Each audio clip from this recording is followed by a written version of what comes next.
ang pinalit ko, ito TV. Yan, good morning mga idol. Umulan, bumagyo.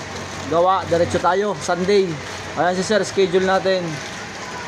Ayan, Honda TMX 155. Lagi niyang binabiyahe ito sa Bicol. Taga Bicol ka sir, ano? Iriga. Ayun, layo. Binabayo na sa inyo ngayon. Ayan mga idol, ingat po sa mga taga Bicol. Talagang napakatindi po ng bagyo ngayon. Ayan. Kahit ulan at bagyo, walang ahad lang sa gawa natin ngayon. Kapalitan natin ng timing gear, maingay. Pandali mo nga sir konti.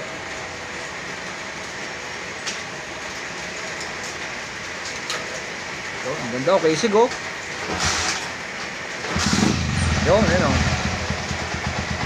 Maluhoy siya mga idol oh. Sige, okay na sir. Try mo na.